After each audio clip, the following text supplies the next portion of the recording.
The Three Spinning Women, a Northern European folk tale written down by the brothers Grimm.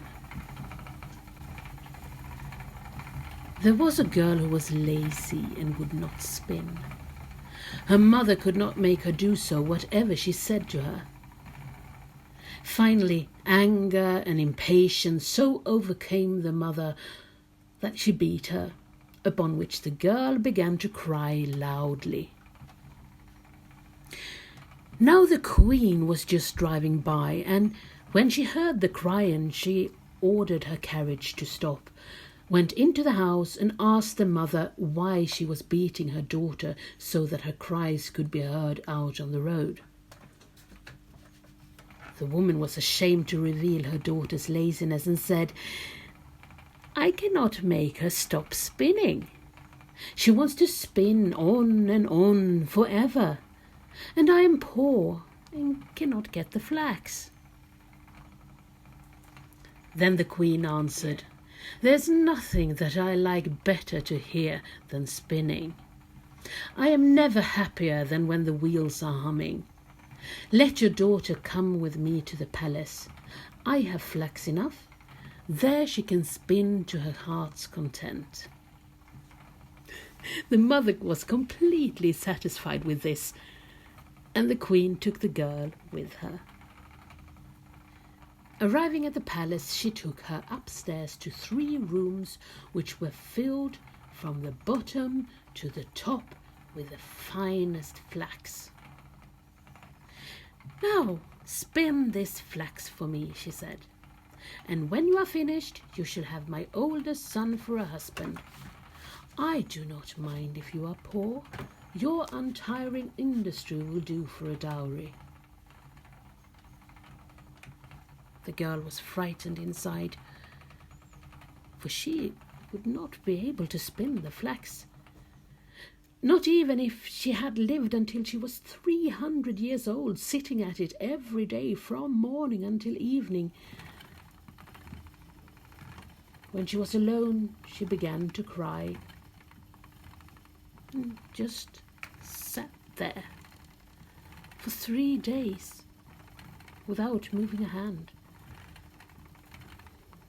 On the 3rd day the queen came, and when she saw that nothing had been spun yet, she was surprised. The girl excused herself by saying that because of her sorrow at being away from her mother's house, she had not yet been able to begin. This satisfied the queen, but as she left, she said, "Tomorrow you must begin my work." When the girl was alone again, she did not know what to do or where to turn for help. In her distress, she went to the window,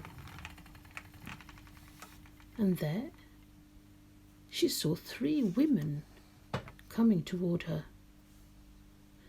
The first one had a broad, flat foot. The second one had such a large lower lip that it hung down over her chin. And the third one had a broad thumb.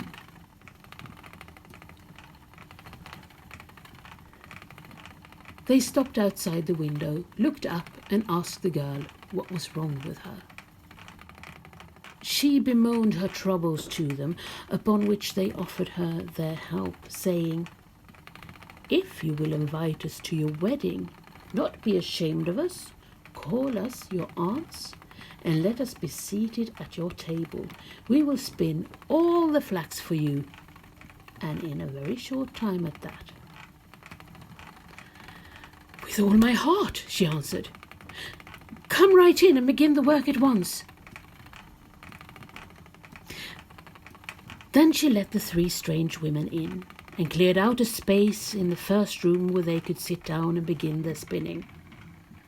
The one pulled the thread and pedalled the wheel. The second one moistened the thread, and the third twisted it, then struck the table with her finger, and each time she struck, a skein of the most finely spun thread fell to the floor. The girl kept the 3 spinners hidden from the queen.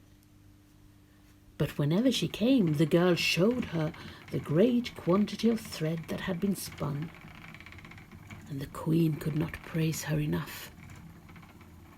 When the first room was empty, they went to work on the second one and on the third one, and it too was quickly cleaned out. The 3 women now took leave and said to the girl, "Do not forget what you have promised us. It will bring you good luck." When the girl showed the queen the empty rooms and the large pile of thread, the latter made preparations for the wedding. The bridegroom was happy that he was getting such a clever and industrious wife, and he praised her vigorously. "I have 3 aunts," said the girl. "Because they have been very kind to me, I do not want to forget them in my good fortune. Allow me to invite them to the wedding, and let them be seated next to us at the table." The queen and the bridegroom said, "Why should we not allow that?"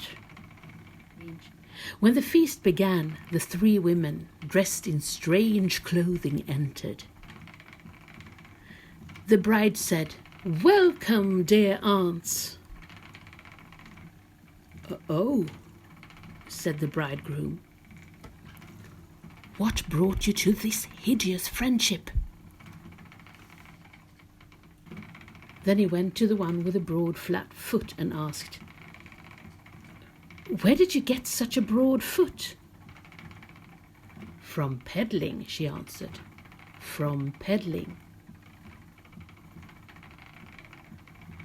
Then the bridegroom went to the second one and said, "Where did you get this fallen lip?"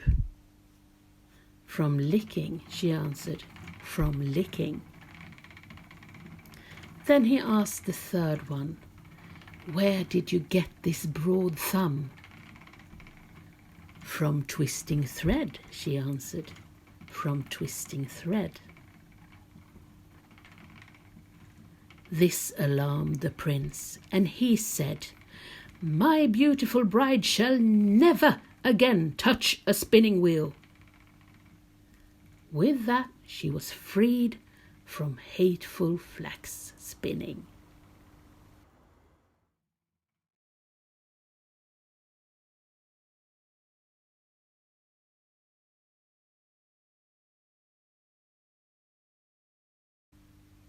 The end.